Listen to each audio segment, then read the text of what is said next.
अस्सलामुअलैकुम दोस्तों, मेरा नाम है वकास हैदर और आप देख रहे हैं हैदर टीवी। दोस्तों, आजकल किसी भी तरीके से पैसा कमाया जा सकता है, लेकिन सबसे क्विक वे क्राइम है। दुनिया में बहुत से ऐसे क्रिमिनल्स मौजूद हैं जो कि इलीगल तरीके से पैसा कमाते हैं, लेकिन आज की इस वीडियो में मैं आपको दुनिया के आज तक के सबसे अमीर तरीन मुजरिमों के बारे में बताने जा रहा हूँ। तो शुरू करते हैं अपना कूनसा। दोस्तों, कूनसा बर्मा के अंदर बहुत खौफ पैदा कर देने वाला नाम था। इसका ताल्लुक एक चाइनीज फैमिली से था और जब ये पैदा हुआ था इस वक्त इसका नाम ज़ैंग काइफू था।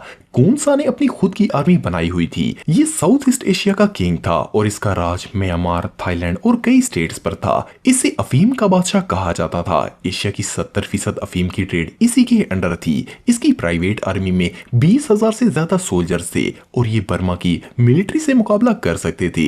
एक दफा थाईलैंड की गवर्नमेंट ने कूनसा को मारने के लिए 39 लोगों की फोर्स बनाई, लेकिन तब तक किसी को पता नहीं था कि इसकी अपनी खुफिया एजेंसी भी है जिससे इसको सारी गवर्नमेंट रिपोर्ट्स मिलती हैं। ये मिशन बुरी तरह नाकाम हो गया। 40s में कूनसा की पर्सनल नेटवर्थ $5 अरब से भी ज्यादा थी। Number 8, Susumu Ishii. दोस्तों, सुसुमो जापान का खतरनाक तरीन डॉन है। ये बंदा दुश्मन के लिए बुलेट से भी ज्यादा खतरनाक साबित हो सकता है। वर्ल्ड वॉर 2 में सुसुमो जापान की एयरफोर्स में फाइटर पायलट था। इसने एयरफोर्स को छोड़ दिया और इनिकावा काई गैंग ज्वाइन कर लिया। 1980 के दौर में इसकी नेटवर्थ $4 अरब से भी ज्यादा थी, जो इसने लोन्स, इंटरनेशनल इन्वेस्टमेंट और रियल एस्टेट स्कैम से बनाई थी। ये कोई आम गैंगस्टर नहीं था जो कि कत्ल करे। इसका काम सिर्फ इलीगल बिजनेस करना था।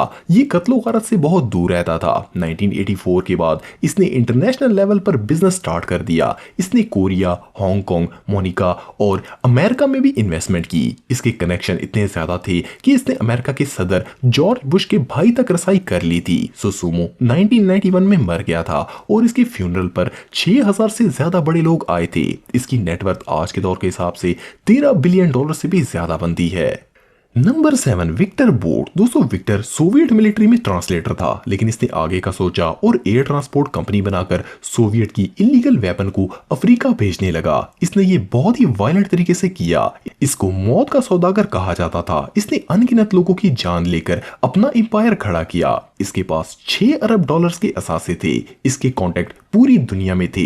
ये मनी लॉन्ड्रिंग और एक्सटॉर्शन भी करता था, लेकिन हर बुरे काम का अंजाम बुरा ही होता है। 2012 में इसे अमेरिका की गवर्नमेंट के ऑफिसर्स को मारने के जुर्म में पकड़ लिया गया और 25 साल की सजा सुनाई गई। अब ये जेल में सड़ रहा है। नंबर 6, ऊचा ब्रदर्स। दोस्तों, ऊचा ब्रदर्स 3 भाई थे जो कि मेडायन कार्टेल के फाउंडर्स में से एक थे। इस गैंग में कार्लोस, पेब्लो एस्कोबर और गोंजालेस भी शामिल थे। इनका ताल्लुक एक आम फैमिली से था। ये तीनों भाई ड्रग में पड़ गए और स्ट्रीट से काम शुरू किया और फिर मेडायन कार्टेल को बिल्ड करने में मदद की। ये 3 भाई मेडायन कार्टेल की 30% कोकेन को कंट्रोल करते थे। जब कोलंबिया के प्रेसिडेंट ने ड्रग लॉर्ड के खिलाफ एक्शन लिया तो ये कार्टेल के बाकी मेंबर्स की तरह पनामा चले गए।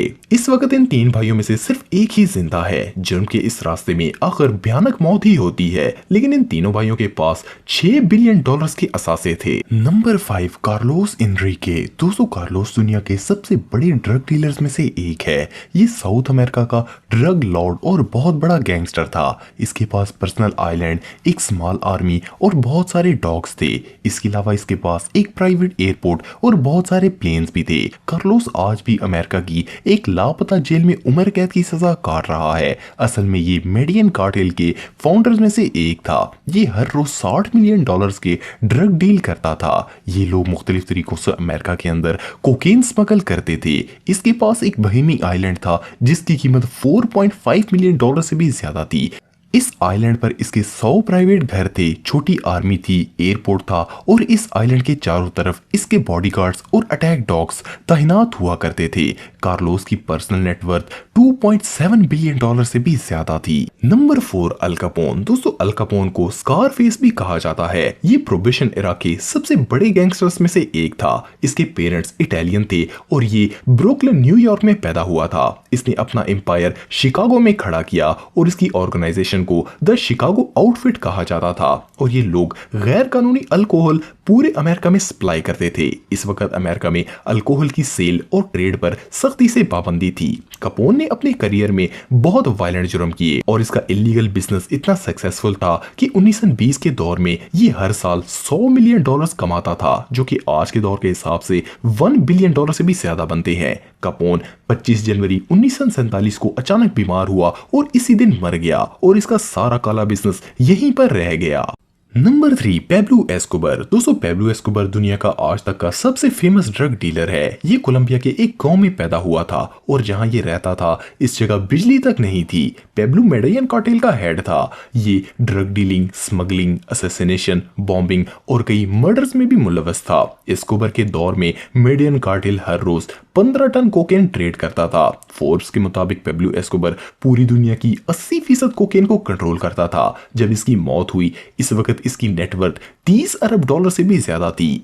नंबर 2, अमांडो करीलो। दोस्तों, अमांडो मेक्सिको का सबसे बड़ा ड्रग डीलर था। इसके पास 727 एयरक्राफ्ट थे और ये हर इस शख्स को मार देता था जिससे इसे जरा भी खतरा महसूस होता था। ये मनी लॉन्ड्रिंग करने के लिए कोलंबिया के चैनल्स का इस्तेमाल करता था। इसके ऊपर हजारों लोगों को मारने का इल्जाम है। अमांडो कई सालों से फरार है। अमेरिका और कोलंबिया की एजेंसीज इसे आज तक पकड़ नहीं सकी। इनका कहना है कि अमांडो अपनी शक्ल बदलने के लिए प्लास्टिक सर्जरीज करवा चुका है। अमांडो की पर्सनल नेटवर्थ $25 अरब से भी ज्यादा है। नंबर 1, दाऊद इब्राहिम। दोस्तों, दाऊद इब्राहिम ऐसा नाम है जो कि इंडिया और पाकिस्तान का बच्चा बच्चा जानता है। ये gangster, underworld don, armed smuggler और रियल एस्टेट स्कैमर है। दाऊद इब्राहिम को बहुत बड़े हादसात का मास्टरमाइंड कहा जाता है। दाऊद इब्राहिम को आज तक कोई नहीं पकड़ सका। इसकी ऑर्गेनाइजेशन का नाम डी कंपनी है। इसके तमाम इंफॉर्मेशन सोर्स लोकल लोग हैं। इसका real estate business middle east के तकरीबन तमाम मुल्कों में फैला हुआ है। इसकी सिर्फ रियल एस्टेट बिजनेस की कीमत ही $6.7 बिलियन से ज्यादा है। दाऊद इब्राहिम इस वक्त दुनिया के मोस्ट वांटेड लोगों में से एक है और इसके सर पर $2.5 करोड़ का इनाम रखा गया है। तो अगर आप टेक्नोलॉजी से रिलेटेड वीडियोस देखना चाहते हैं तो मेरे सेकंड चैनल हैदर टेक को इस आइकन पर क्लिक करके सब्सक्राइब कर सकते हैं। आज के लिए इतना ही दोस्तों, नेक्स्ट वीडियो तक के लिए अल्लाह हाफिज।